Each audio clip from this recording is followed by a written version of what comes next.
Today we are going to have a little bit of a competition, specifically around testing your ears.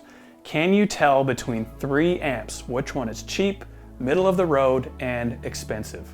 All T's and C's below. Continue watching if you want to enter in.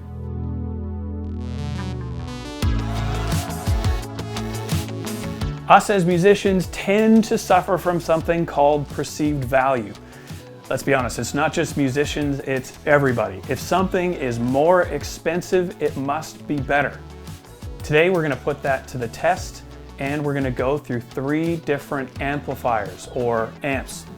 The reason I say that, 2 of these are going to be amp and cab sims, and one of them is going to be an actual vacuum tube amplifier that we're going to mic up with a 57. The first and the lowest cost option we have here today is the Moore Hornet White. It's a new amp they put out. It's a combo amp with a speaker, amp and cab sim built in, and a few effects. It's about $120 US. Not bad. But does it actually sound good? Today we're going to take the direct out of the Moore. We're not going to mic it up. We're going to use the amp and cab sim that's built in. Next, we have the Strymon Iridium. This is strictly an amp and cab sim only, no speaker. You have to go direct in. This sells for about $400 and is currently one of the industry standards for a pedalboard amp and cab sim unit. Lastly, we take a bit of a price jump up and we're going to go to a matchless Lightning with reverb. This is around a $2,500 amp. We're going to mic this up with an SM57 and just do some basic EQ like the amp and cab sims have on them already. T's and C's and how to enter into the competition is in the link above. There's also a description below if you need it. But first you need to have a listen to these audio examples and see which amp is our cheapest option, the Moore Hornet White, which one is the Strymon Iridium, and which one is the matchless Lightning mic'd up with a 57. Let's get into it. Here is the blind audio test.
That's it, 3 amps. Which one is the cheapest, the Moore Hornet White? Which one is the Strymon Iridium? Which one is the matchless?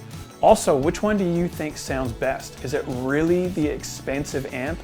Is the perceived value actually correct in this instance, or were you pleasantly surprised? We will draw the winner out of all the correct answers next week on YouTube, so come back and check it out to see if you've won. Until then, happy listening. We'll see you next week.